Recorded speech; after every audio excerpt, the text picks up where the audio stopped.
21 फरवरी? No वे पापा, अपने birthday वाले दिन कोई शादी करता है क्या? अनन्या बेटा, 21 फरवरी से पहले 5 दिसंबर का ही मुहूर्त है। 5 दिसंबर? मम्मी मुझे नहीं जमेगा 5 दिसंबर। और मैंने आपसे पहले भी बोला था ना, मुझे फरवरी से पहले शादी नहीं करनी है। अभिषेक बेटा, 5 दिसंबर और 21 फरवरी के अलावा और कोई मुहूर्त ही नहीं है इस सीजन में। 21 फरवरी को अनन्या शादी नहीं करना चाहती और 5 दिसंबर को तुम। तो मम्मी आप अनन्या को समझाओ ना। अनन्या बेटा, अभिषेक की बचपन से हर जिद पूरी की है मैंने, लेकिन अब मैं बहू का साथ दूंगा। थैंक्स पापा, अब ना आप बस अभिषेक को समझा दीजिएगा। 5 दिसंबर परफेक्ट डेट है। मम्मी आप बिना सोचे समझे 21 फरवरी के कार्ड छपवा दो। शादी तो 21 फरवरी को ही होगी। जी मम्मी। हाँ ठीक है जी। 21 फरवरी? हाँ हाँ मतलब क्या? अरे तुम्हारी माँ से बात हो गई है मेरी। तो अरे सर, मैडम, हम लोग एक काम करते हैं ना, टॉस कर लेते हैं। जो टॉस जीतेगा वो शादी की डेट फाइनल कर लेगा। टॉस वॉस कुछ नहीं, 5 दिसंबर डन है। हाँ तो मुझे भी कोई टॉस वॉस नहीं करना है। और अगर तुम्हें मुझसे शादी करनी है ना तो 21 फरवरी को होगी, वरना तुम। हाँ मत कर, छोड़ना, क्या फर्क पड़ता है वैसे भी। अनन्या यार, अब तू मुझे हर्ट कर रही है। और जो तू मुझे हर्ट कर रहा है उसका क्या अभिषेक?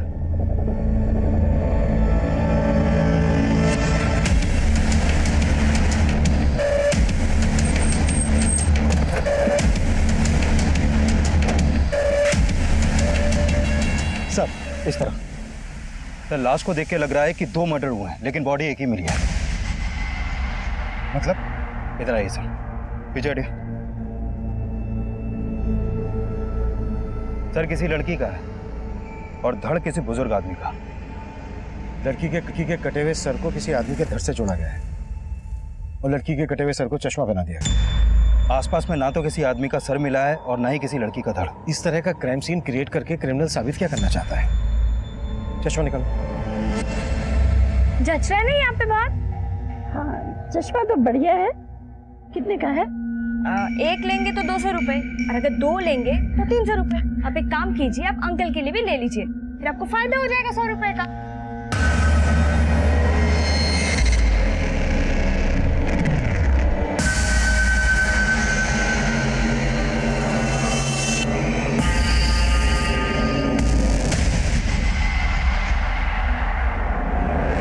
क्यों, आप मेरा रास्ता क्यों रोक रहे हो? मैंने ना एक नॉवल में पढ़ा था, ये चश्मा ऐसा भी होता है, इसको पहनने के बाद सामने वालों के कपड़े के पार सब कुछ नजर आता है। तेरे पास है चश्मा ऐसा?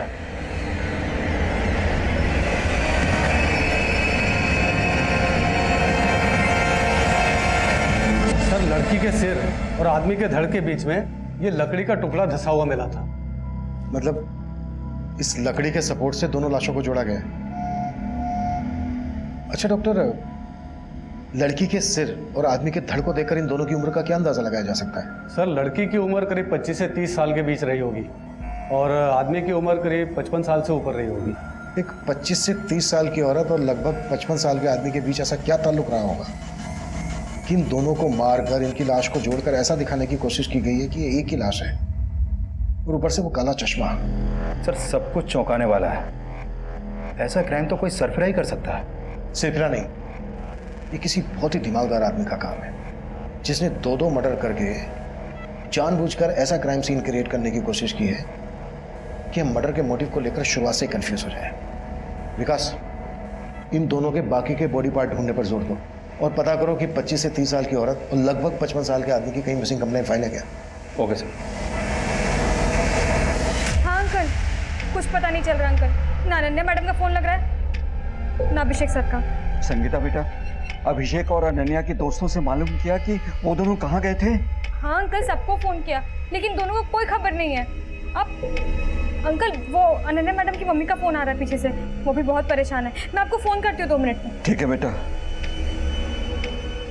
हेलो, हाँ आंटी। आंटी आप परेशान मत होइए, मैं अनन्या मैडम का पता करके बताती हूँ आपको। और अभिषेक, उसका कुछ पता चला क्या? नहीं, मेरा मतलब है अभिषेक सर और अनन्या मैडम दोनों के बारे में पता करके बताती हूँ। आप बस परेशान मत होइए। हाँ हाँ आंटी, आंटी मैं ना आपको पता करके बताती हूँ। हाँ बाद में फोन करती हूँ। ये अभिषेक भैया का नारियल पानी है। सर, सोनीपत के सेक्टर 7 के पुलिस स्टेशन में एक कपल की मिसिंग कंप्लेंट दर्ज हुई है। ये कपल सेक्टर 7 में ही रहता था। सर, लड़की का फोटो उस सर से मैच करता है जो हमें उस बुजुर्ग आदमी के धड़ के साथ मिला था।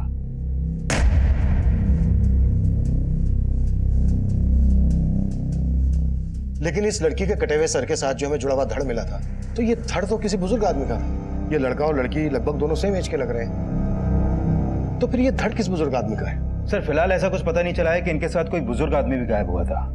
इन दोनों अभिषेक और अनन्या के बीच रिश्ता क्या है? सर, इन दोनों की शादी होने वाली थी और इनकी मिसिंग कंप्लेंट इनकी मेड संगीता ने करवाई थी।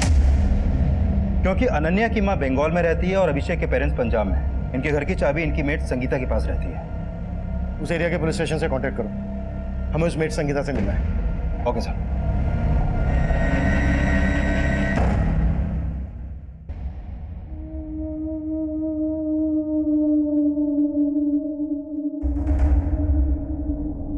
शर्मीन, बेटा मैंने तुझको पहले भी समझाया था बेटा, अब भी बोल रहा हूँ कि ये घर घर जाकर चश्मे बेचना बंद कर दे। बेटा 15 दिन बाद तेरा निकाह है, अब घर से ज्यादा बाहर मत रहा कर। अब बाहर जाने की कोई जरूरत नहीं बेटा। अब्बा, हमारा गुजारा ना मेरे घर बैठने से चलेगा और ना ही मेरी निगाह करके। और वैसे भी मुझे शादी नहीं करनी। अगर मैं शादी करके चली गई तो आपका क्या होगा? तू अभी तक अपना फर्ज निभाते आई है बेटा, अब मुझे मेरा फर्ज निभाने दे। मेरी फिक्र छोड़ दे बेटा। पर अब्बू, आज तो मुझे जाना ही होगा ना वहाँ पे। कंपनी वालों से मैंने एडवांस ले रखा है, बाकी जो चश्मे हैं वो बेच के पैसे चुकाने हैं मुझे। चलती हूँ।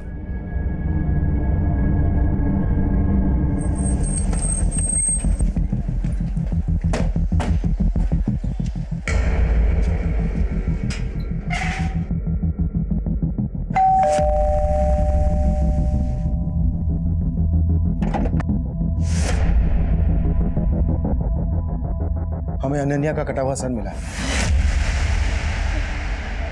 कटा हुआ सर? हाँ, हमें अनन्या का कटा हुआ सर एक बुजुर्ग आदमी के धड़ के साथ मिला है। तुम ऐसे किसी बुजुर्ग आदमी को जानती हो जिनका अभिषेक और अनन्या से मिलना जुलना हो? नहीं सर, मैं ऐसे किसी बुजुर्ग को नहीं जानती। सर, अगर अनन्या मैडम का मर्डर हो गया तो अभिषेक सर कहाँ है? अभिषेक को हम ढूंढ रहे हैं, अभी तक पता नहीं चला है। काम कहाँ करते थे दोनों? किसी आईटी कंपनी में काम करते थे, दोनों साथ में ही काम करते थे। तुमने आखिरी बार कब देखा था इन दोनों? परसों ऑफिस जाने से पहले। देख कितने प्यारे लहंगे हैं ये। बहुत सुंदर है ना? हाँ, प्यारे तो होंगे ही, इतने महंगे जो है। एक एक लहंगा 1-1 लाख रुपए का है। पर क्या है, तू डिसाइड कर ले कौन सा पहनेगी 21 फरवरी को। 21 फरवरी को तो नहीं पहनूंगी। तो शादी में जींस टॉप पहनेगी क्या? तू बोलेगा तो जीन्स टॉप में भी शादी कर लूंगी, पर करूंगी तो 5 दिसंबर को ही। ये सारे महंगे महंगे लहंगे दिखा के ना मक्खन मत मार। टिफिन। तू ना बड़ी टेढ़ी चीज है। वो तो मैं हूँ, पर क्या है, मैं थोड़ा ज्यादा होता है। रुक या अभिषेक। मैं ना करूंगी नहीं शादी। देख तू कभी मेरी बात ही नहीं मानता यार। अरे मेरी बात। फिर सर वो शंकर के साथ ऑफिस चले गए।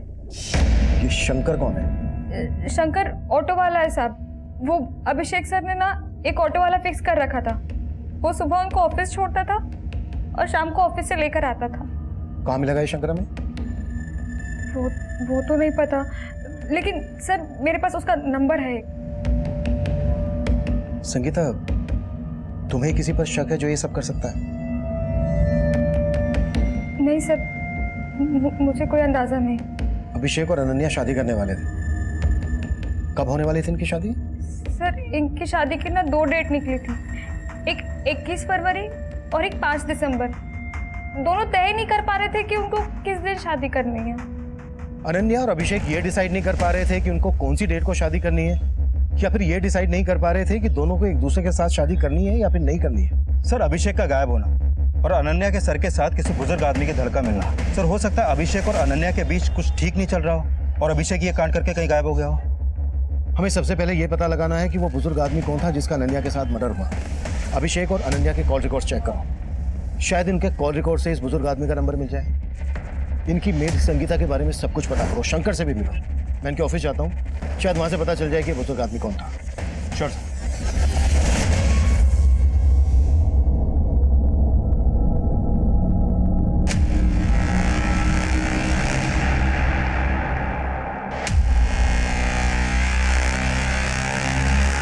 क्या चाहिए तुम लोगों को? चश्मा।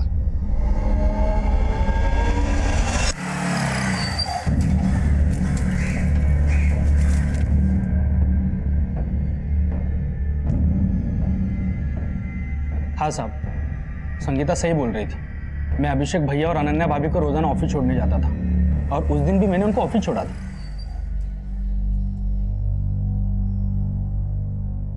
चलो भैया, टाइम पे आ जाना। हाँ भैया।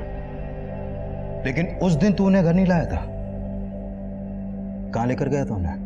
साहब मैं कहीं नहीं लेके गया था। मैं जब उन्हें ऑफिस लेने गया तो अनन्या भाभी उनके एक दोस्त साहिल के साथ ऑफिस के बाहर आई थी। साहब उन्होंने अभिषेक भैया के बारे में कुछ नहीं कहा और साहिल के साथ चली गई। ये साहिल कौन है? वो अभिषेक भैया के ऑफिस में काम करते हैं। साहब फिर अगले दिन मैं उन्हें ऑफिस ले जाने के लिए घर पे गया। ये अभिषेक भैया का नारियल पानी है। भैया और भाभी रेडी ऑफिस के लिए या टाइम लगेगा? वो दोनों तो कल रात से घर ही नहीं आए हैं। और तब मुझे पता चला कि वो दोनों गायब हैं। गायब सिर्फ अभिषेक है, अनन्या का कटा हुआ सर मिला है। क्या? वो भी एक बुजुर्ग आदमी के धड़ के साथ। तू उन्हें रोज ऑफिस के लिए पिकअप और ड्रॉप देता था, उन्हें भैया भाभी कहकर बुलाता था। कोई दूर दूर का रिश्ता था क्या तेरा उनसे?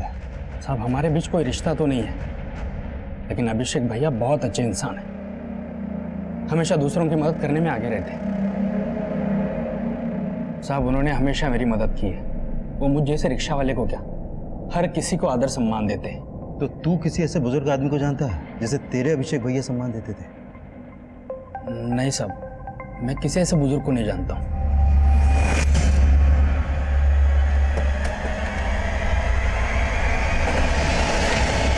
सर अभिषेक और अनन्या मेरे अंडर काम करते थे। आपके ऑफिस में कोई बुजुर्ग भी काम करते थे जो उनके साथ गायब है? बुजुर्ग नहीं सर। अच्छा, अभिषेक और अनन्या सिर्फ एक दूसरे के कलीग ही नहीं थे, बल्कि एक दूसरे से शादी करने वाले थे। इनका ऑफिस में किसी के साथ कोई झगड़ा, कोई इशू? नहीं सर, मुझे तो नहीं लगता। अभिषेक और अनन्या का आपस में कोई इशू? नहीं सर, अगर ऐसा कुछ होता तो वो शादी का फैसला क्यों लेते? हाँ पर एक बात है सर। क्या? उस दिन अभिषेक ने मुझसे हाफ डे की लीव ली थी। सर मुझे अभी ऑफिस से जाना होगा। मुझे आज हाफ डे की लीव चाहिए।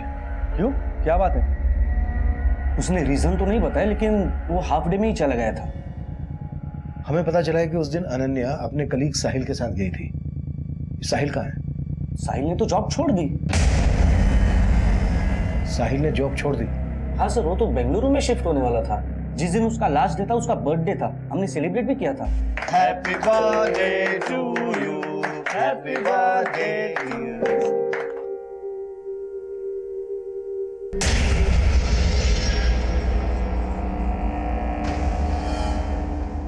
सर अभिषेक उस दिन काफी अपसेट था, लेकिन अनन्या काफी खुश लग रही थी। अभिषेक अपसेट क्यों था? साहिल की वजह से। बर्थडे पार्टी के बाद भी अनन्या और अभिषेक साहिल को लेकर ही बात कर रहे थे। अनन्या, मुझे कुछ नहीं सुनना साहिल के बारे में। अभिषेक, साहिल हमेशा के लिए बेंगलुरु जा रहा है, और वो सिर्फ मुझे ही नहीं, ऑफिस के बाद तुम्हें भी अपने घर बुला रहा है। देखो ना, मैं उसके घर जा रहा हूँ और ना तुम जाओगे, समझ गए? क्या हो भाई, आप लोगों ने शादी की न्यूज तो दे दी, लेकिन अभी तक इनविटेशन कार्ड नहीं दिया। तुम्हारे कहने का मतलब ये है कि अनन्या और अभिषेक के बीच जो अनबन थी वो साहिल की वजह से थी। तो क्या साहिल और अनन्या के बीच ऐसा कुछ था? सर अभिषेक, अनन्या और साहिल तीनों अच्छे दोस्त थे। इवन हमें तो लगता था कि अनन्या का साहिल से अफेयर है, लेकिन अभिषेक ने जब शादी वाली बात कही तो हम सब हैरान हो गए। लेकिन साहिल इस बात पर अपसेट था। सर साहिल, जब तुम कह चुके थे कि हमारे बीच में कुछ नहीं हो सकता है, सब खत्म हो गया है, तो अब अगर मैं अभिषेक से शादी कर रही हूँ तो तुम्हें क्या प्रॉब्लम हो रही है? अनन्या, तुम अभिषेक को जानती नहीं हो। मुझे अब भी तुम्हारी फिक्र है। अभी तो तुम्हें अभिषेक बहुत अच्छा लग रहा है, लेकिन बाद में तुम पछताने वाली हो। पछताओगी मतलब? उसके कान बनने से अपने डिसीजन बदल देगी? देख, समझा रहा हूँ तेरे को, हमारे बीच आने की कोशिश मत करना। अब मैं क्या कर लेगा? बताओ तुझे। एक minute guys, please calm down. Sir तब तो बहुत गर्मा गर्मी थी अभिषेक और साहिल के बीच में, लेकिन साहिल बाद में उनका दोस्त बन गया था।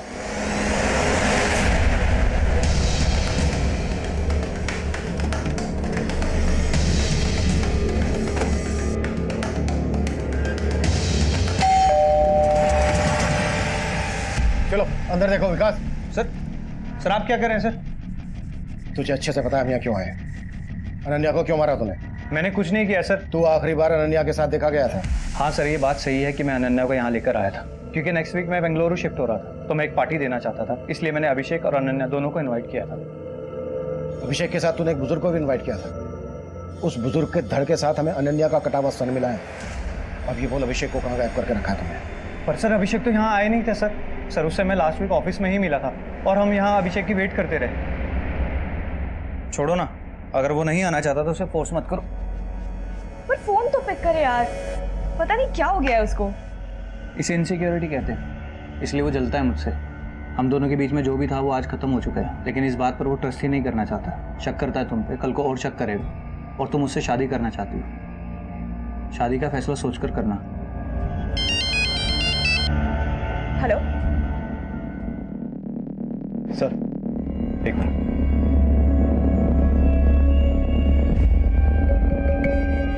सर यहाँ कुछ भी सस्पिशियस नहीं मिला, लेकिन अब इस पर भरोसा नहीं कर सकते। उस रात की इसकी एक्टिविटीज चेक करो। Okay sir. सर मुझे ये भी लग रहा है अगर अनन्या का अभिषेक के अलावा इस साहिल से भी रिलेशन है, तो हो सकता है जिस बुजुर्ग आदमी का धड़ अनन्या के सर के साथ मिला, उसके साथ भी अनन्या का कोई रिश्ता हो, जिसके बारे में किसी को नहीं मालूम।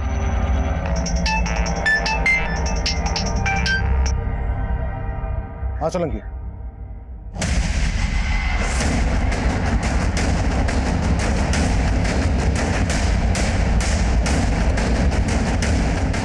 आइए सर ये बॉडी मिली है सर। इसने भी उसी तरह चश्मा पहन रखा है सर। इसका सर बुजुर्ग आदमी का है और धड़ किसी लड़की का है। ये देखिए सर, अभी 10-12 दिन पहले जब मैं गणेश नगर में पेट्रोलिंग कर रहा था तो ये बुजुर्ग मेरे पास भागे भागे आए थे और इन्होंने कहा था कि इनको किसी ने चाकू दिखाकर लूट लिया। सर मैं इनके साथ उस क्राइम स्पॉट पर भी गया था जहाँ पे इनको लूटा गया था।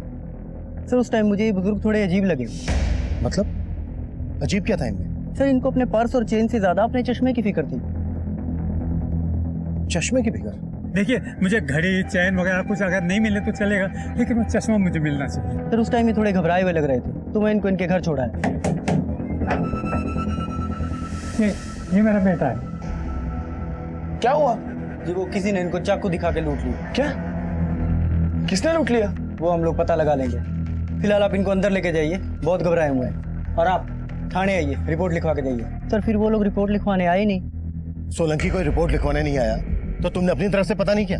वो सर मैं उस टाइम किसी और केस में बिजी था तो दिमाग से निकल गया। लेकिन सर इनका नाम और नंबर मैंने ले लिया था। ये गणेश नगर में रहते हैं सर। इनका नाम विजेंद्र है। सर ये गणेश नगर तो अपने एरिया में आता है।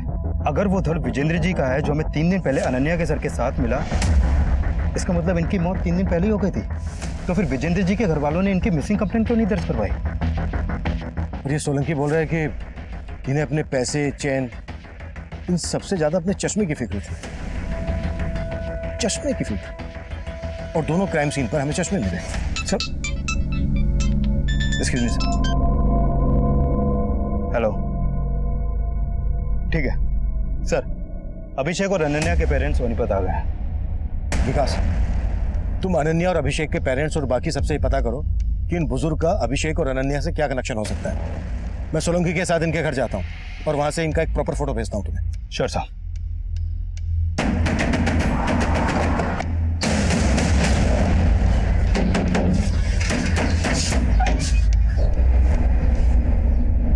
जी विजेंद्र जी कहाँ है? सर वो पापा तो हरिद्वार गए हुए हैं। हरिद्वार नहीं गए, मर्डर हो गया उनका। क्या? ये क्या बोल रहे हैं सर आप? हाँ, और काफी टाइम हो गया मर्डर को। अब ये बोलो कि तुम लोग छुपा क्या रहे हो हमसे? सर हम कुछ नहीं छिपा रहे सर। पापा 5 दिन पहले ही हरिद्वार जाने का बोल के ही गए थे सर। हरिद्वार किसी के साथ गए थे? नहीं सर, अकेले ही गए थे। चलिए बाबा, मैं आपको स्टेशन छोड़ देता हूँ। अरे मैं अकेले चले जाऊंगा, मेरी चिंता मत करना बेटा। उन्हें एक आदमी ने लूटा था। इन्होंने बोला था रिपोर्ट लिखवाने आने के लिए। आई क्यों नहीं? सर वो पापा ने मना कर दिया था रिपोर्ट ना लिखवाने के लिए। पापा शिकंजी। हाँ बेटा। पापा आप आराम कीजिए, मैं थाने जाके रिपोर्ट लिखवा के आता हूँ। अरे थाने जाने की कोई जरूरत नहीं बेटा, जो हो गया सो हो गया। क्या? लेकिन वो तो मुझे अपने मोबाइल और पैसों से ज्यादा अपना चश्मा ढूंढने पे जोर दे रहे थे। बोल रहे थे कि उनको उनकी पत्नी ने गिफ्ट किया, और तुम बोल रहे हो कि उन्होंने खुद रिपोर्ट लिखवाने से मना कर दिया। हाँ सर, उन्होंने खुद रिपोर्ट लिखवाने से मना कर दिया था। और मेरी मम्मी को गुजरे तो 10 साल हो चुके हैं सर। और जहाँ तक मुझे पता है, मम्मी ने कोई पापा को चश्मा गिफ्ट नहीं किया होगा। लेकिन हाँ सर, कुछ दिनों से पापा ना घर से निकलते हो कि काला चश्मा पहन के निकलते थे।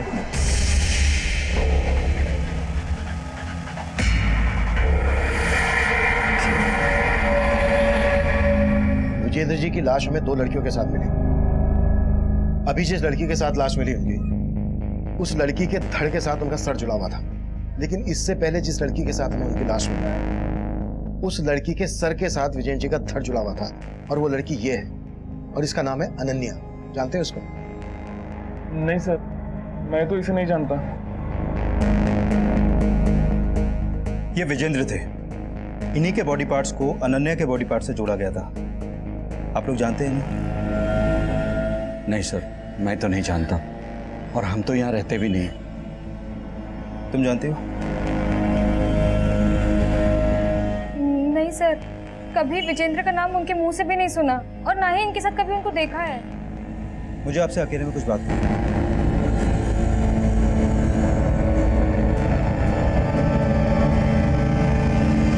देखिए, मैं सुनने में आया कि अनन्या और अभिषेक के बीच में सब कुछ ठीक नहीं था। क्या कभी भी अनन्या ने इसके बारे में आपसे बात की? ऐसा कुछ भी नहीं है।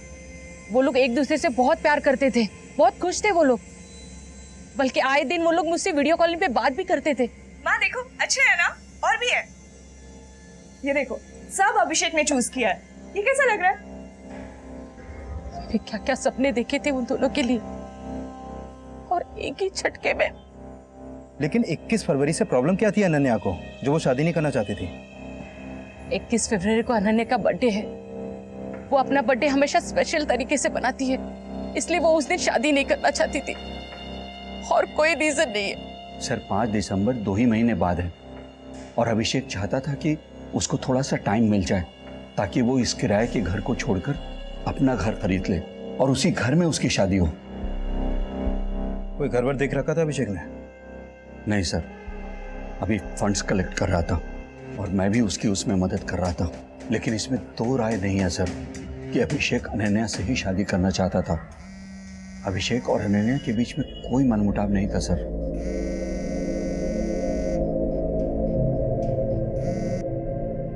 हेलो, हाँ, अभी सब कुछ कंट्रोल में है यहाँ पे, लेकिन यहाँ पे फिर से आने की कोई गलती मत करना, वरना तुम भी फंसोगे और मैं भी फंसूंगी।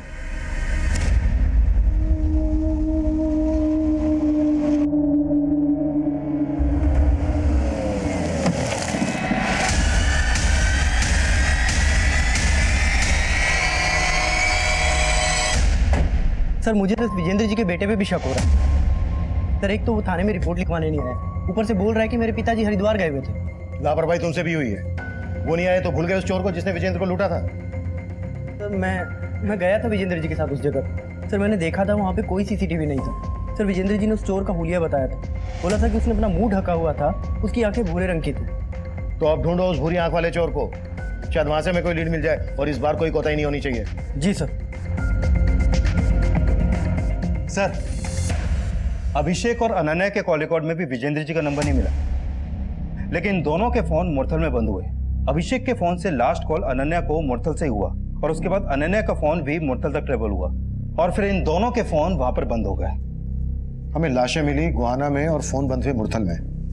मुरथल में अभिषेक, अनन्या और विजेंद्र से कनेक्टेड कोई आदमी रहता है क्या? नहीं सर, फिलहाल ऐसा कुछ पता नहीं चला है। गुहाना से लेके मुरथल तक हर एरिया स्कैन करो, शायद बाकी के बॉडी पार्ट्स मिल जाए। अभिषेक घर खरीदने के लिए फंड का जुगाड़ कर रहा था। हो सकता है कांड फाइनेंशियल डिस्प्यूट से जुड़ा हुआ हो। अभिषेक के बैंक ट्रांजैक्शन चेक करो और विजेंद्र के बेटे बहू से मिलो। दोनों जुड़ी हुई लाशों ने एक जैसे काले चश्मे पहने हुए थे। इन चश्मों पे किसी ब्रांड का नाम नहीं है। पता करो इस तरह के काले चश्मे कहां कहां बेचे जाते हैं, शायद वहां से हमें क्रिमिनल के बारे में पता चल जाए। Okay sir. सर, पोस्टमार्टम करने वाले डॉक्टर से एक चौंकाने वाली बात पता चली है। क्या? विजेंद्र जी के सर के साथ जो धड़ हमें मिला था, वो धड़ अनन्या का है ही नहीं। व्हाट? हाँ सर, अनन्या का सर उस धड़ के ब्लड सैंपल से मैच ही नहीं करता है। लेकिन सर, अनन्या के सर के साथ जो धड़ हमें मिला था, वो धड़ विजेंद्र जी के सर के ब्लड सैंपल से मैच करता है। मतलब विजेंद्र जी के साथ अनन्या के अलावा किसी और लड़की की भी हत्या हुई है? हाँ सर, और उस लड़की की उम्र 22 से 25 साल के बीच की होगी। ये केस वाकई में अफेयर और रंजिश का है या फिर किसी साइको और सीरियल किलर का काम है? सर ये अभिषेक की बैंक स्टेटमेंट। अभिषेक और अनन्या के मोबाइल फोन 7 सितंबर को रात 9 बजे बंद हुए थे और अभिषेक के अकाउंट से 8 सितंबर की सुबह को 40,000 रुपए निकाले गए। इसका मतलब अभिषेक के गायब होने के बाद पैसे निकाले गए और अभिषेक के अकाउंट से पैसे निकाले गए हैं सोनीपत के सेक्टर 11 के एटीएम से। विकास, उस एटीएम की फुटेज निकालो। सर। और उस चोर का पता चला जिसने विजेंद्र को लूटा था? नहीं सर, मैंने कई हिस्ट्री शीटर्स को खंगाला है, लेकिन सर कुछ आइडिया नहीं लग रहा। सर ये उस एटीएम की सीसीटीवी फुटेज है जहां से अभिषेक के डेबिट कार्ड से पैसे विड्रॉ किए गए थे और पैसे अभिषेक ने नहीं, इसने निकाले। साहब मैंने कुछ नहीं किया साहब। बोल, क्या कांड किया तूने और कौन कौन लोग शामिल हैं तेरे साथ? साहब मैंने कोई कांड नहीं किया, खुद अभिषेक भैया ने मुझे डेबिट कार्ड दिया था पैसे निकालने के लिए। हाँ बस। यार तूने वो फाइल दिया था क्या? हाँ बस हो ही गया भैया, कंप्लीट। हाँ भैया मैं आपसे बोला था ना, मुझे 30,000 रुपए की जरूरत थी, तो कुछ हो जाता तो। अरे हाँ, एक मिनट। 40,000 निकाल लेना, 10,000 मुझे चाहिए। साहब वो कार्ड उन्होंने मुझे उनके गायब होने के 2 दिन पहले दिया था। बेवकूफ समझ रहा है हमें, कहानी बना रहा है। साहब मैं कोई कहानी नहीं बना रहा, अभिषेक भैया ने खुद मुझे कार्ड दिया था और एक्स्ट्रा 10,000 रुपए निकालने के लिए कहा था। वो तब से लेके अभी तक जेब में लेके घूम रहा हूँ, लेकिन वो अचानक से गायब हो गए। तो वो जहाँ गायब है तू जानता है? साहब मैं नहीं जानता हूँ। अभिषेक सर अपना कार्ड शंकर को क्यों देंगे? सर ये शंकर जरूर झूठ बोल रहा है। हाँ सर, आप पता कीजिए उसने अभिषेक के साथ क्या किया। सर अनन्या को तो हम खो ही चुके, कम से कम अभिषेक को। तुम्हारे पापा को 2 जवान लड़कियों के साथ जोड़ रही है पुलिस। उनके रहते तो बदनामी का डर था ही, उनके जाने के बाद भी कोई कम बदनामी नहीं हो रही है। सच में ये पापा ऊपर जाने के बाद में भी हमें चैन से जीने नहीं दे रहे। मैं तुमसे कह रही थी पुलिस को जाकर खबर कराओ कि पापा हरिद्वार के नाम से निकले और फिर गायब हो गए हैं। अब भुगतो पुलिस को ना बताने का नतीजा। ये पुलिस वाले हमें चैन से जीने नहीं देंगे। सर मुझे लगता है शंकर सच बोल रहा है, क्योंकि मैंने चेक किया अभिषेक के गायब होने से पहले भी शंकर ने उसके अकाउंट से कई बार पैसे विड्रॉ किए। लेकिन अभिषेक की मेट संगीता तो शंकर पर शक जता रही है। सर हो सकता है वो झूठ बोल रही हो या फिर अभिषेक ने उसे बताया ही ना हो। अभिषेक का एक ऑटो ड्राइवर को अपना डेबिट कार्ड देना उतना ही अटपटा है जितना कि केस अटपटा है। हो सकता है अभिषेक ने पहले से प्लान बना के रखा हो और उसने अपने इस प्लान में शंकर को भी इन्वॉल्व कर लिया हो। एक काम करो, शंकर को छोड़ दो, जाने दो उसे, पर उस पर नजर रखो। हो सकता है इससे हमें अभिषेक की लीड मिल जाए। ठीक है सर। सर एक बात और पता चली है, अभिषेक के गायब होने से पहले उसका कार्ड कई बार दिल्ली और हरियाणा की अलग अलग वाइन शॉप और बार्स में भी स्वाइप किया गया है। जिन जिन बार में भी अभिषेक का डेबिट कार्ड स्वाइप हुआ है वहां पर अभिषेक के बारे में पता करो और अनन्या के बैंक अकाउंट भी चेक करो, शायद यहां से हमें कोई लीड मिल जाए। Sure sir. Ketan sir. Hello hello Sahil, Ketan बोल रहा हूँ। बेंगलुरु जाने की तैयारी हो गई? सर आप क्यों जले पे नमक छिड़क रहे हैं? पहले ही पुलिस वालों ने मुझे शहर से बाहर जाने को मना किया, सारा प्लान चौपट हो गया है। पर मुझे तो लगता है इन सबके चक्कर में ना बेंगलुरु की जॉब हाथ से ना चली जाए। टेंशन मत लेना, वहाँ की जॉब हाथ से निकल गई ना तो अपनी कंपनी में काम करने वापस आ जाना, ठीक है? Okay sir.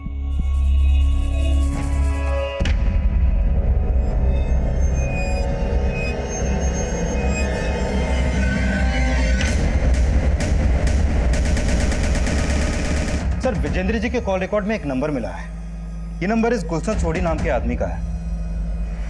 सर विजेंद्र जी गुलशन सोडी को लगातार कॉल कर रहे थे और पता चला है कि गुलशन सोडी मैच मेकर है, लड़कियों और लड़कियों का रिश्ता करवा के उनकी जोड़ियां बनाता है। हो सकता है अनन्या और उस दूसरी लड़की का इस गुलशन से कोई कनेक्शन हो, जिनके बॉडी पार्ट्स हमें विजेंद्र जी के बॉडी पार्ट से जुड़े मिले थे। हो सकता है सर जब उन लाशों पे मिले चश्मों के बारे में मैं पता लगा रहा था तो मुझे एक बात और मालूम चली है। सर एक R3 ग्लासेस नाम की कंपनी है जो इस तरह के चश्मे और घरेलू प्रोडक्ट्स बनाती है। सर उनकी एक सेल्स गर्ल है, शर्मिन नाम है सर इसका। सर ये डोर टू डोर जाके चश्मे बेचती है सर, लेकिन कुछ दिनों से गायब है। रहती कहाँ है शर्मिन? सर खानपुर में। इसका मोबाइल नंबर भी मिला है सर, लेकिन स्विच ऑफ आ रहा है। विकास, तुम्हें शारमिन के घर जाओ और चेक करो कि इसके चश्मों का इस क्राइम से क्या कनेक्शन है। मैं गुलशन चौधरी से जाके मिलता हूँ।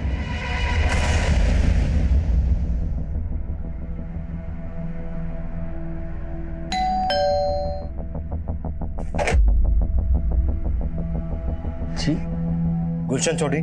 जी सर। हमें विजेंद्र जी के बारे में बात करनी है। हाँ साहब, मेरी बेटी शर्मिन चश्मे बेचती है, मगर आप ये सब क्यों पूछ रहे हैं? कहाँ है वो? बुलाइए उसको, बात करनी है। बात? दरअसल वो कई दिनों से घर नहीं आई है।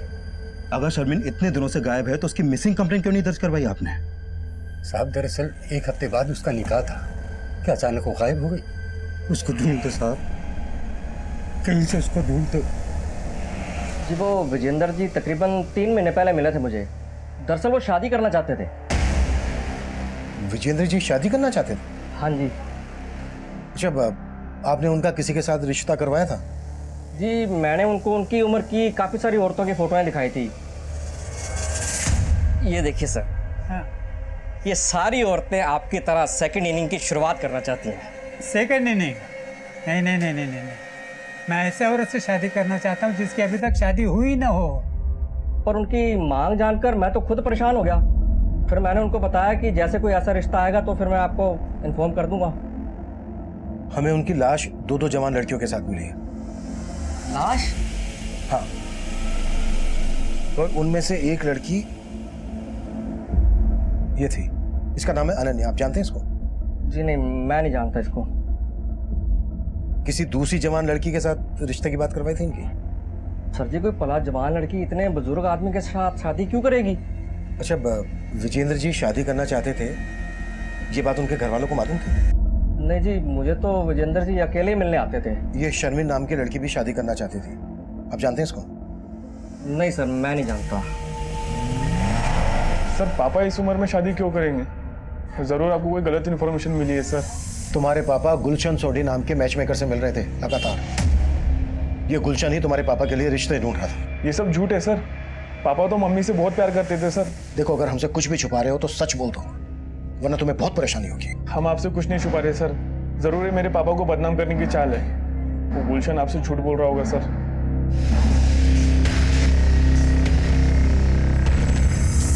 सर, चूंकि विजेंद्र जी का सर और धड़ दोनों मिल गए हैं, इसलिए उनकी कंप्लीट पोस्टमार्टम रिपोर्ट तैयार हो गई है। इस रिपोर्ट के मुताबिक विजेंद्र जी को मारने से पहले उनको कोई नशीली चीज खिलाई गई थी। मतलब विजेंद्र जी का गला नशे की हालत में काटा गया? नहीं सर, ऐसा नहीं है। विजेंद्र जी को पहले नशा देकर बेहोश किया गया, फिर उनका गला घोटा गया जिससे उनकी सांसें रुक गई, और फिर विजेंद्र जी की मौत होने के बाद उनका गला काटा गया।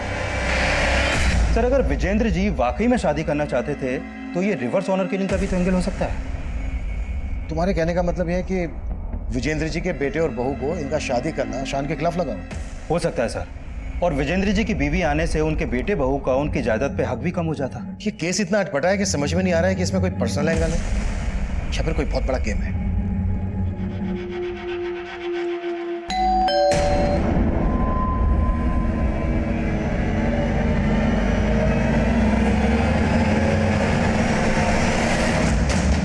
सर, मुझे लगता है ये केस पर्सनल एंगल से ही क्रैक हो सकता है।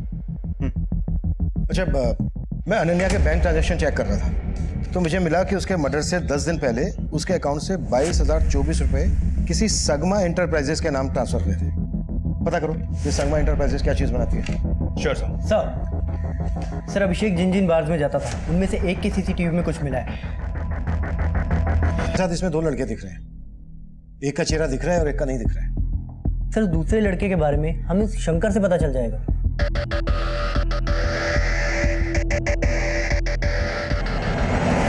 साहब ये अभिषेक भैया के दोस्त थे, लेकिन मैं इन्हें नहीं जानता।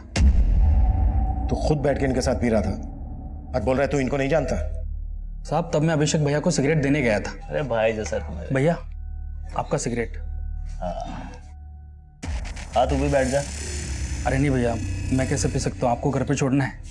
अरे बैठ ना, इधर आ। और भैया ने जबरदस्ती बिठा लिया मुझे। इसका स्केच बनवा सकता है?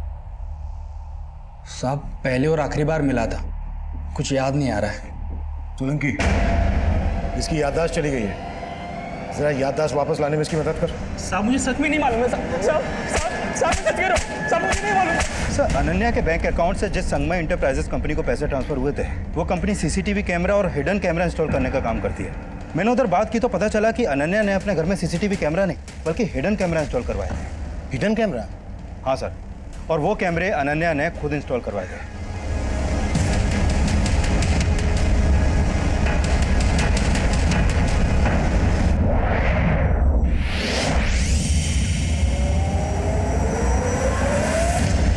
सर, मुझे लग रहा है अनन्या ने वो कैमरे इसलिए इंस्टॉल करवाए क्योंकि उसे अभिषेक पे शक था कि वो उसकी एब्सेंस में किसी और लड़की को घर पे लाता होगा।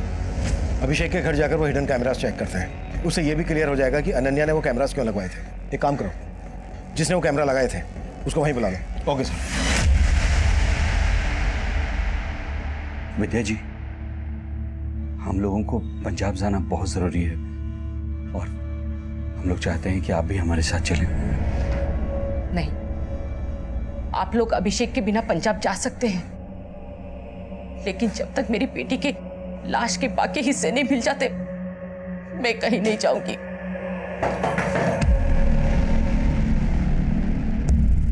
हमें आगे तलाशी लेनी है। तलाशी? जी, ये रहा सर्च वारंट। बताइए कहाँ पर आपने हिडन कैमरा स्टोर किया? जी। ऐसी बातें कर रहे हैं सर आप? आपको अभी पता चल जाएगा।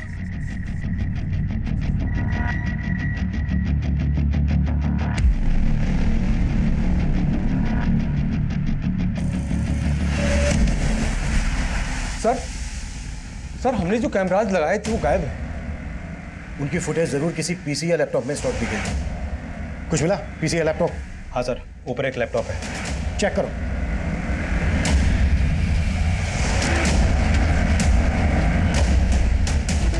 सर इसमें कोई फुटेज नहीं है। जब मुझे ये नहीं पता कि कैमरा लगवाया किसने, तो ये कैसे पता होगा कि किसने निकलवाया सर? तुम यहाँ पर अनन्या के आने के पहले से ही काम कर रही थी, है ना? जी सर। क्या अभिषेक पहले यहाँ पर किसी लड़की के साथ? नहीं सर, अभिषेक से वैसे नहीं थे जैसा आप सोच रहे हैं। हो सकता है संगीता भी शंकर की तरह अभिषेक की वफादारी कर रही हो। लेकिन सर, शंकर तो कुछ उगल ही नहीं रहा और संगीता के खिलाफ भी अभी तक कुछ नहीं मिला है। सर अभिषेक के साथ जो ये लड़का बाहर में बैठा है, इसका मोबाइल नंबर हमें इस शमीन के कॉल रिकॉर्ड में मिला है। व्हाट? जी सर सत्यम नाम है इसका मोबाइल नंबर भी कई दिनों से बंद आ रहा है।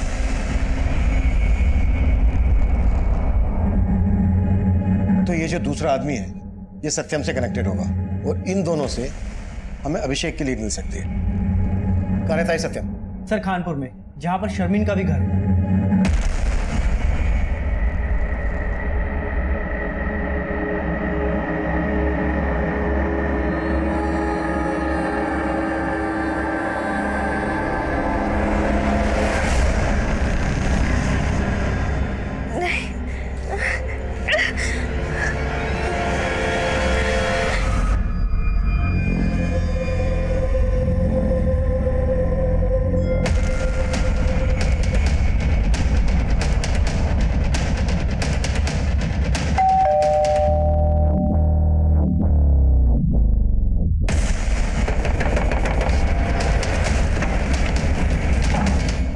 सर, फेस पर, इसके हाथों पर, बॉडी पर कई जगह चोटों के निशान है। ऐसा लग रहा है जैसे इसको मार पड़ी हो। लेकिन दरवाजा अंदर से लॉक था। इसने वाकई में सुसाइड किया है? और ये फांसी की रस्सी कुछ अजीब नहीं लग रही? सर जी, ये राजू है, सत्यम का पड़ोसी।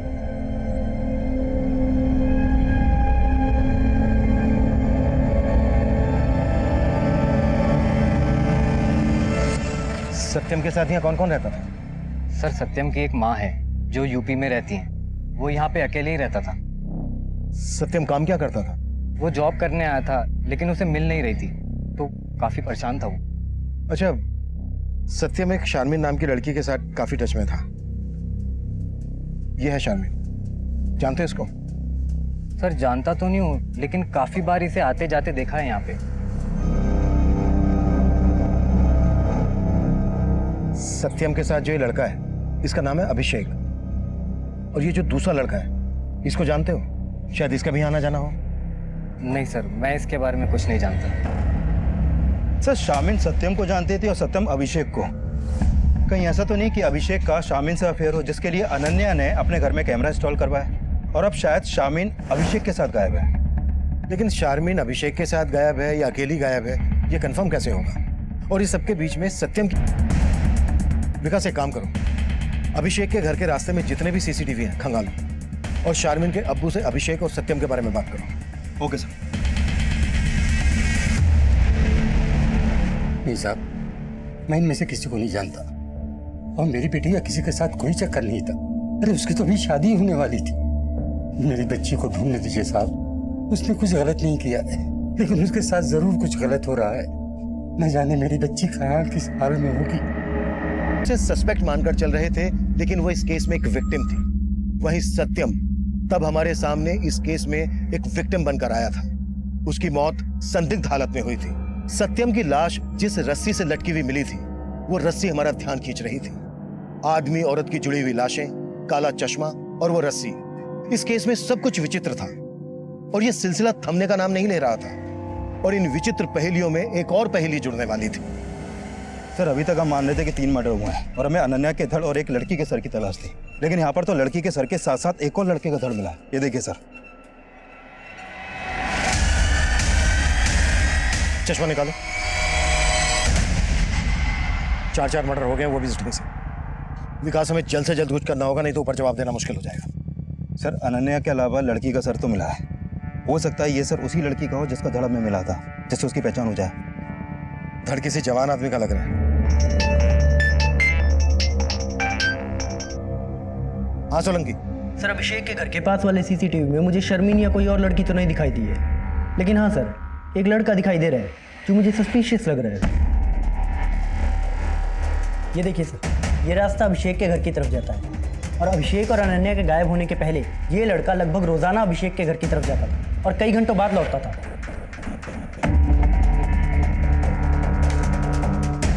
सोलंकी, इसके बारे में जल्दी पता करो।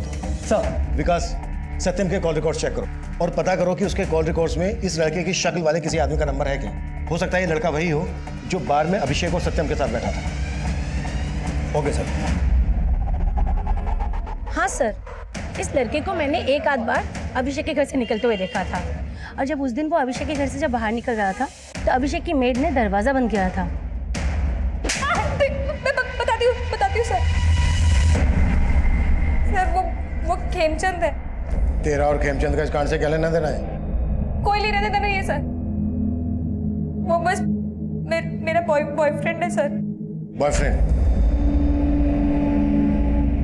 कहाँ मिलेगा तेरा बॉयफ्रेंड खेमचंद? सर, वो एवरेस्ट प्लाजा बिल्डिंग में गार्ड है। तो वो हिडन कैमरा इसलिए निकलवाए ताकि तेरा और तेरे बॉयफ्रेंड खेमचंद का राज ना खुले? नहीं साहब, मैंने कोई कैमरा नहीं निकलवाया। हम तो बस प्यार करते थे। वो एवरेस्ट बिल्डिंग में नाइट शिफ्ट ड्यूटी पे था, तो अभिषेक सर और अनन्या मैडम के घर से चले जाने के बाद बस दिन में आया करता था सर। सर, मैं सिर्फ संगीता से मिलने जाता था सर, इसके अलावा मैंने कुछ नहीं किया सर। बातों के भूत बातों से नहीं मानते। सर, सत्यम के कॉल रिकॉर्ड में खेमचंद का नंबर तो नहीं मिला, लेकिन इस तंजील और शादाब के नंबर मिले हैं। कौन ये तंजील और शादाब? सोनीपत के लोकल गुंडे हैं सर ये। इन पे पहले भी मारपीट के कई केस दर्ज हुए हैं। सत्यम का इन गुंडों के साथ कनेक्शन था, तो फिर सत्यम की लाश उसी के घर में मिलने का क्या चक्कर है? सर फिलहाल तो यही मालूम चला है कि सत्यम जॉब ना मिलने की वजह से परेशान था। शायद पैसों की तंगी की वजह से उसने सुसाइड किया हो। लेकिन सत्यम की बॉडी पर हमें मारपीट के निशान मिले थे। विकास, शादाब और तंजील को उठा के लेकर आओ। हो सकता है बार में अभिषेक और सत्यम के साथ जो वो दूसरा लड़का है, वो इन दोनों में से कोई है। Okay sir.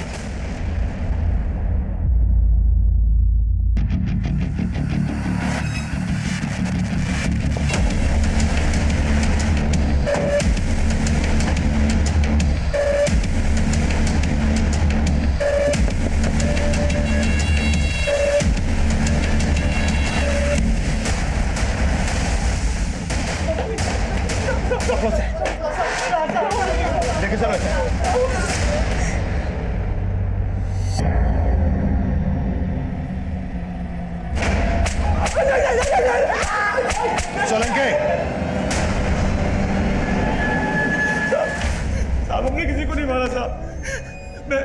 शर्मिन को पसंद करता था साहब, और वो सत्यम को चाहती थी, उससे निकाह करना चाहती थी, इसलिए हमने उसको उठा लिया साहब।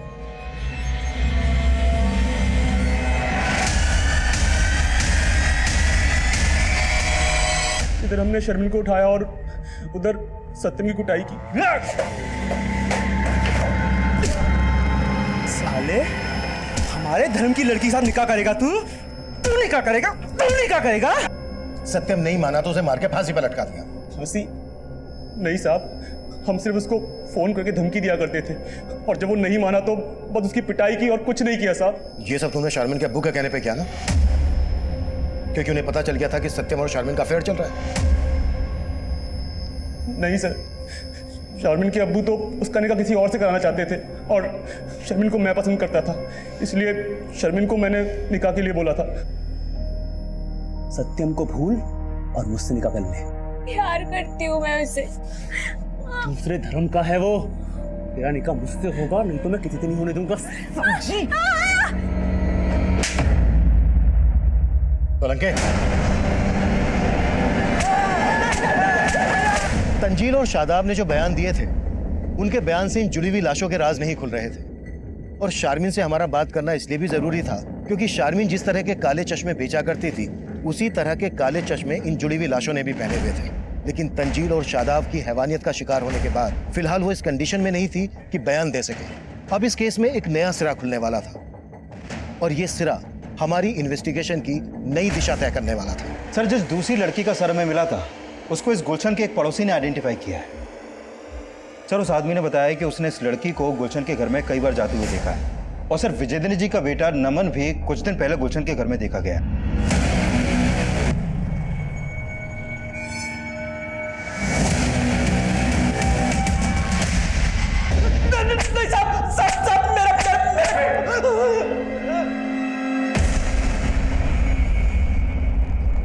विजेंद्र के साथ जिस लड़की की लाश मिली, वो लड़के कौन थे?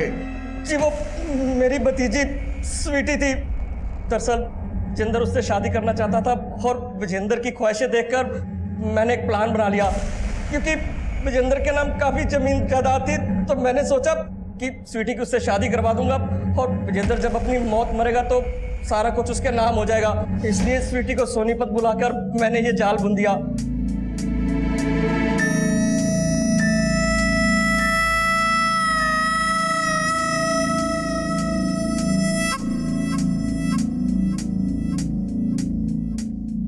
और देखते देखते वो स्वीटी पर लट्टू हो गया।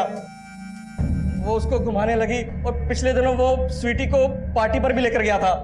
कौन सी पार्टी? जी वो तो मेरे को मालूम नहीं है, पर जब से वो गई है तब से लौटी नहीं। मैं उसकी मिसिंग कंप्लेंट लिखवाता तो खुद भी फंस सकता था, इसलिए मैं चुप्पी मारकर बैठ गया साहब। विजेंद्र का बेटा नमन भी तेरे से मिलने आता था? क्यों मिलने आता था? साहब आपके मिलने के बाद आया था वो। जी कहिए। मैं जानता हूँ कि तुम एक लड़की के साथ मिलकर मेरे पापा विजेंद्र को घुमा रहे हो। बोलो कौन है वो लड़की? भाई कौन सी लड़की? तुम्हें कोई गलतफहमी हो गई है। मैं किसी लड़की बड़की को नहीं जानता।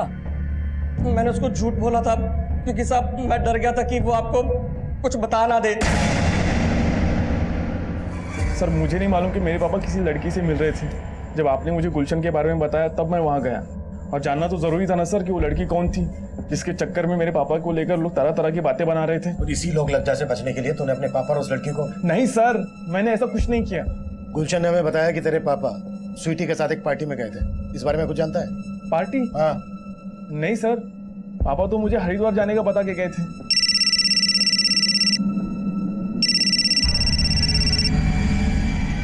हाँ सोलंकी। सर शर्मिन को हॉस्पिटल से डिस्चार्ज कर दिया गया है। अब वो घर पे है और हम उससे बात कर सकते हैं। ठीक। मैंने अब्बू को ये नहीं बताया था कि मैं सत्यम से प्यार करती थी, क्योंकि वो अलग धर्म का था ना, और मुझे ये नहीं पता था कि तंजील और शादाब मिलके मेरे साथ ऐसा करेंगी। और मुझे लगता है सत्यम की मौत के पीछे वही लोग जिम्मेदार हैं। शर्मिन, जिस तरह के चश्मे तुम बेचती हो, उसी तरह के चश्मे उन जुड़ी हुई लाशों ने पहने हुए थे। अब हमसे कुछ भी छिपाए बिना सब कुछ सच सच बता दो। अनन्या, विजेंद्र जी और स्वीटी, इनमें से किसी को जानती हो? विजेंद्र जी और स्वीटी को तो मैं जानती हूँ। सत्यम जहाँ जॉगिंग करने जाता था, विजेंद्र जी भी वही आते थे। दोनों की दोस्ती भी हो गई थी। और सत्यम ने मुझे एक बार स्वीटी और विजेंद्र जी दोनों से मिलवाया था। और उस दिन स्वीटी ने मेरे से चश्मा लेके विजेंद्र जी को गिफ्ट किया था। सत्यम अभिषेक को भी जानता था। और सत्यम और अभिषेक के साथ ये जो लड़का है, इसको जानती हो? नहीं सर, मैं इनको नहीं जानती। 5 सितंबर को विजेंद्र जी और स्वीटी एक पार्टी में गए थे, इस बारे में कुछ जानती हो? हाँ, 5 सितंबर को तो सत्यम मुरथल में कहीं गया था। शायद विजेंद्र जी और स्वीटी भी वही जाने वाले थे।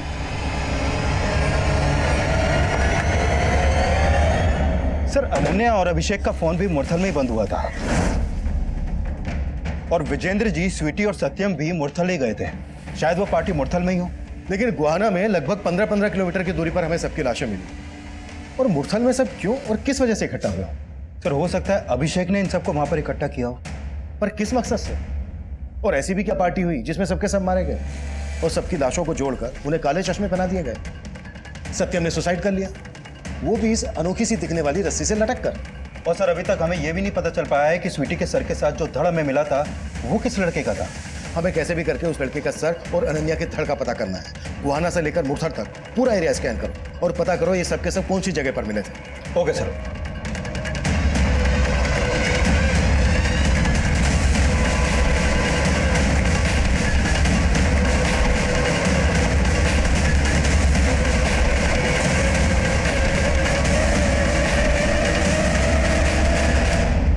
तो अभिषेक है। अभिषेक को हम सस्पेक्ट मानने की गलती कर रहे थे, लेकिन तब यह साफ हो गया था कि अभिषेक, अनन्या, विजेंद्र और स्वीटी का मर्डर हुआ था।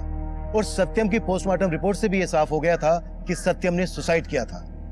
बाकी के विक्टिम्स की पोस्टमार्टम रिपोर्ट और फोरेंसिक रिपोर्ट इस केस में नए राज खोलने वाली थी। अभिषेक, अनन्या, विजेंद्र जी और स्वीटी, इन सबकी पोस्टमार्टम रिपोर्ट के मुताबिक इन सबको मारने से पहले बेहोशी की दवा दी गई और फिर इनका गला घोटा गया, जिनसे इनकी मौत हो गई। और मौत होने के बाद ही इनका गला काटा गया। और सर, इस रिपोर्ट में यह भी सामने आया है कि 5 सितंबर को लगभग एक ही टाइम पर इन सबको मारा गया। और सर, सत्यम की मौत का भी इन सबके मर्डर से कनेक्शन है। ऐसा भी क्या कनेक्शन है जो इतना कॉन्फिडेंट हो? सर, अभिषेक का सर और अनन्या के धड़ को जिस लकड़ी के सपोर्ट से जोड़ा गया था, उस लकड़ी पर एक धागे का टुकड़ा मिला है। सर, वो धागे का टुकड़ा उसी रस्सी का है जिस रस्सी से लटक कर सत्यम ने अपनी जान दी थी। इस अनोखी रस्सी का इस केस से तगड़ा कनेक्शन है।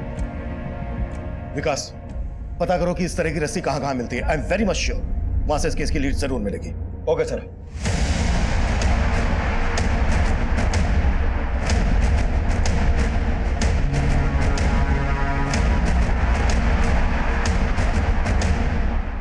नहीं सर, ऐसी रस्सी कोई सप्लायर नहीं बनाता। पर हाँ, कुछ दिन पहले ही एक आदमी ने हमसे ऑर्डर करके खुद इस डिज़ाइन की रस्सी बनवाई थी। मेरी ये सिद्ध माला आपकी हर परेशानी को दूर कर देगी। एक बार अवश्य आजमाइए। चलो मेरे साथ। क्या बदतमीजी है ये? रस्सियां बनवाई तो क्या हत्यारा हो गया मैं? छोड़िए मुझे। अब तो छूटने नहीं वाला है। मुरथल में फार्म हाउस है ना तेरा? 5 सितंबर को पार्टी भी दी थी तूने। कौन कौन लोग थे तेरे साथ? किसके कहने पे ये कांड किया?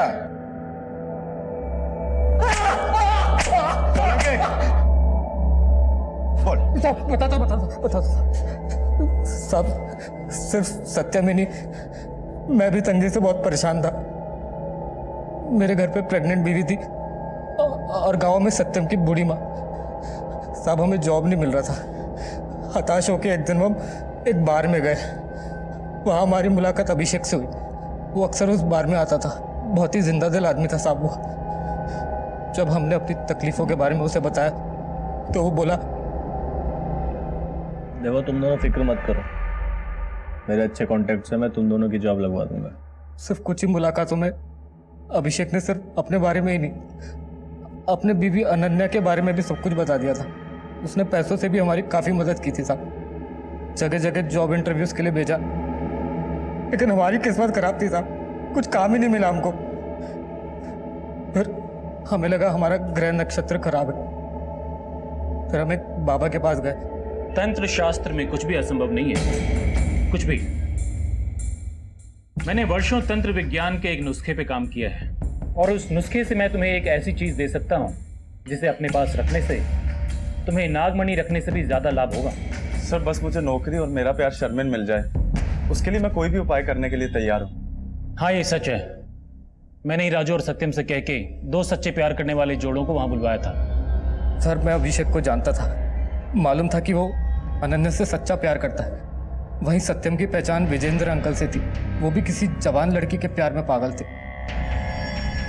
फिर उस रात हमने उन लोगों को झूठ बोला कि हमारी जॉब लग गई है और पार्टी के लिए उन्हें मुरथल बुला लिया। बाबा ने हमको बोला था कि उस रस्सी से चारों का गला घोट के मारना है, इसलिए सबसे पहले हमने उनकी कोल्ड ड्रिंक में नशे की दवा मिला दी थी और फिर उन्हें पिला दी।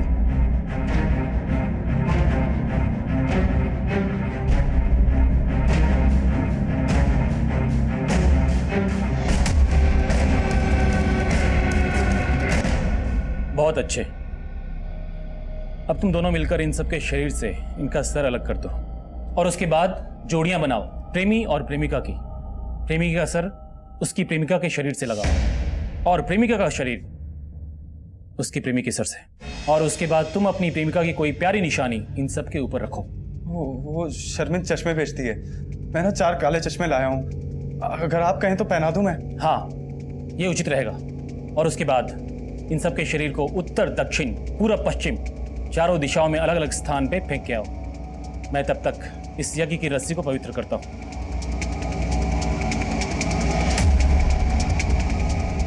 बाबा को 51,000 रुपए अभिषेक से उधार मांग के दिए थे और उसने कहा था उसको रखने से ये होगा वो होगा, लेकिन कुछ नहीं हुआ था साहब, उल्टा हमें ही दोष दे रहा था वो। मेरी साधना में कोई कमी नहीं थी।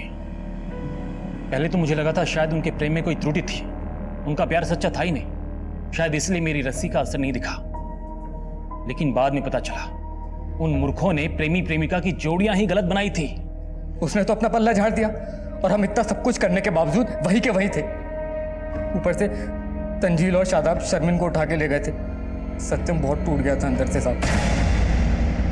पता नहीं कहाँ ले गए वो शर्मिन को, लेकिन छोड़ूंगा नहीं उनको। रुक सत्यम रुक, होश से काम ले। होश ही तो नहीं है यार, और सबसे ज्यादा होश तो इस जादुई रस्सी ने उड़ा के रखे हैं। सोचा था इस रस्सी के मिलने से सारे काम बन जाएंगे, लेकिन अपने दोस्तों को मार दिया यार। मैं गलत करा राजू, इसीलिए हमारे साथ गलत हो रहा है। हम दोनों बहुत शर्मिंदा थे साहब, लेकिन मुझे नहीं पता था कि सत्यम जब आप उसके घर पर आए तब पता चला कि उसने सुसाइड कर लिया। अब ये सब कुछ सर्वेश बाबा की वजह से हुआ है। अब हम आपको अपनी प्रतिभा दिखाएंगे और फर्स्ट एक्सपेरिमेंट, लोगों को मार के उनके साथ एक्सपेरिमेंट करता है। इतना कुट्टो इसको, इतना कुट्टो कि इसकी सारी प्रतिभा निकल जाए। इस केस में पागलपन की सभी सीमाएं लांघ दी गई थी। हमने सोचा नहीं था कि यह केस तंत्र और अंधविश्वास से जुड़ा होगा। कभी कभी जो हम सोचते हैं हकीकत उससे बिल्कुल अलग होती है। लालच में आकर राजू और सत्यम ने जो सोचा वो कभी हो नहीं सकता था। उन्होंने इस पाखंड के लिए सारे पैसे अभिषेक से ही उधार लिए और अभिषेक के साथ साथ उन्होंने अपने बाकी के दोस्तों को भी मार दिया, पर अंत में उनके हाथ कुछ नहीं लगा। सर्वेश जैसे लोग हमारी सोसाइटी के लिए खतरा हैं। किसी की जान लेकर कभी किसी को खुशी नहीं दी जा सकती। ऐसे लोगों पर कभी भरोसा नहीं करना चाहिए। किसी को जाने समझे बिना उससे मुस्कुराकर हाथ मिला लेना अच्छा है, जरूरतमंदों की मदद कर देना और भी अच्छा है, पर किसी से दोस्ती करने से पहले एक बार उसके अंदर झांक कर देख लेना बेहद जरूरी है। अगर अभिषेक और विजेंद्र ने सत्यम और राजू को सही से समझने की कोशिश की होती तो उन्हें इस अपराध की दस्तक मिल गई होती, इससे बचा जा सकता था। अब मैं सीनियर इंस्पेक्टर अभिमन्यु जिंदल आप लोगों से विदा लेता हूं। आपसे फिर मुलाकात होगी एक नए केस के साथ। स्वस्थ रहिए, सतर्क रहिए और देखते रहिए क्राइम पेट्रोल दस्तक। मकसद बताना नहीं, बचाना है।